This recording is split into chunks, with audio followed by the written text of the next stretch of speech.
የአእምሮ ሰላም ፍለጋ። ከዕለታት አንድ ቀን በተራሮች በተከበበች አንዲት ትንሽዬ መንደር ውስጥ ማርኮ የሚባል የ24 ዓመት ወጣት ይኖር ነበር።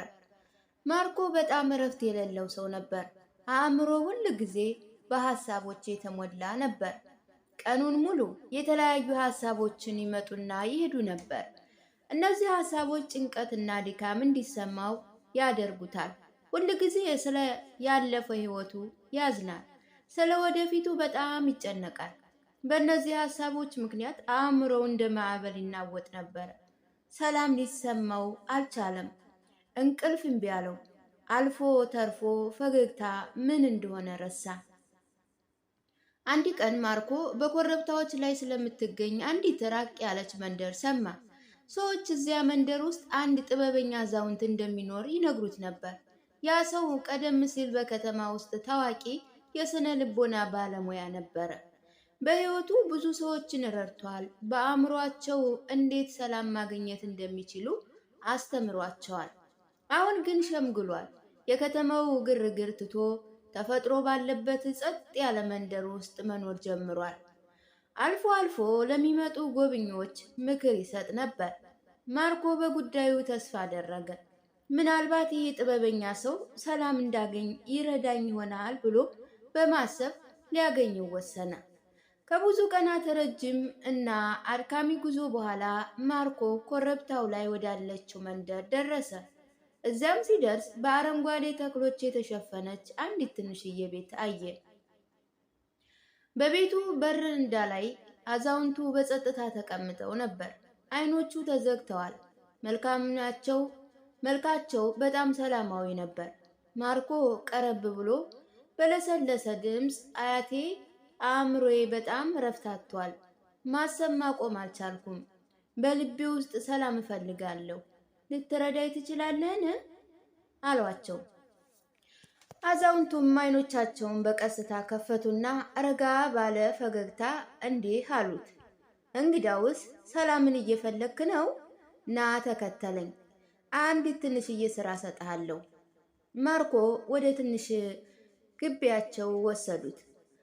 ከዚያም አንድ ብርጭቆ ውሃ እስከ ጫፍ ድረስ ሞሉት። ብርጭቆው በጣም ከመሙላቱ የተነሳ ትንሽ ንዝረት ቢኖረውም እንኳ ውሃው ይፈሳል።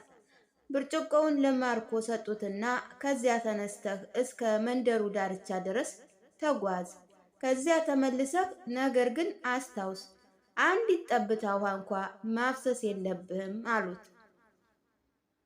ማርኮ በግርምት ተመለከታቸው። ነገር ግን የሚቻለውን ለማድረግ ፈልጎ ፈተናውን ተቀበለ። ብርጭቆውን በጥንቃቄ ይዞ ጉዞ ጀመረ። መንገድ ጠባብና በሰው የተጨናነቀ ነበር። አንዳንዶች ይራመዳሉ፣ አንዳንዶች ይሮጣሉ። ነጋዴዎች ደንበኞቻቸውን ይጣራሉ፣ ውሾችም ይጮሃሉ። ማርኮ ግን ዞር ብሎ አላየም። አይኖቹ ያረፉት ብርጭቆው ላይ ብቻ ነበር። ቀስ እያለ በጥንቃቄ ደረጃ በደረጃ ተራመደ። ሰዎች በግርምት ይመለከቱት ነበር። ነገር ግን ማንም አላወቀውም። ጠቃሚ ነገር እየተማረ መሆኑን አውቆ ነበረ። በመጨረሻ ማርኮ ወደ አዛውንቱ ተመልሶ አያቴ አደረኩት፣ እንዴት አንዲት ጠብታ ውሃ እንኳ አላፈሰስኩም አለው። አዛውንቱም አንገታቸውን ነቅንቀው ፈገግ አሉና ጥሩ ነው፣ ግን ንገረኝ፣ በመንገድ ዳር ሕፃናት ሲጫወቱ አየህ? ውሾች ሲጮሁ ሰማ? ብለው ጠየቁት። ማርኮ በመገረም አይ ምንም አላየሁም፣ አልሰማሁም፣ ትኩረቴ በሙሉ ብርጭቆዋ ላይ ብቻ ነበር አለው። አዛውንቱ ድጋሜ ፈገግ አሉና በቀስታ እንዲህ አሉት፣ ሚስጥሩ ይሄው ነው። ሁል ጊዜ በአንተ ውስጥ የነበረ ግን የማታውቀው ነገር ነው። አእምሮህ አሁን ባለህበት ቅጽበት ላይ ሲሆን ለፍርሃት፣ ለግራ መጋባትና ለተጨማሪ ሀሳቦች ቦታ አይኖረውም። አንተ በብርጭቆዋ ውስጥ ስላለችው ውሃ ብቻ ነው ስታስብ የነበረው። በዚያን ጊዜ አእምሮህ ሙሉ በሙሉ ጸጥ ብሎ ነበር። ስለ ያለፈ አታዝንም፣ ስለ ወደፊቱም አትፈራም ነበረ። ማርኮ ቀስ በቀስ መረዳት ጀመረ። ሲፈልገው የነበረው ሰላም ይህ ነበር። ሰላም ከውጭ የምናገኘው ነገር አይደለም።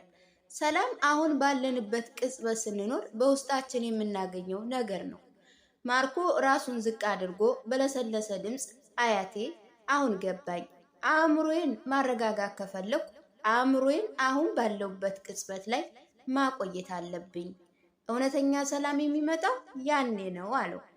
አዛውንቱ ዳግመኛ ፈገግ አሉና ፀሐይ እየጠለቀች ነበር። የመጨረሻውን የብርሃን ጨረርም ምድሪቱን ይነካታል። ወፎች ወደ ጎጃቸው እየበረሩ ነበር። ማርኮ ወደ ቤቱ መጓዝ ጀመረ። አሁን ግን ያ ቀድሞ እረፍት የሌለው ወጣት አልነበረም። ተለውጦ ነበር። አእምሮው እንዴት መረጋጋት እንደሚችል ስላወቀ በውስጡ ሰላም ሰፍኗል።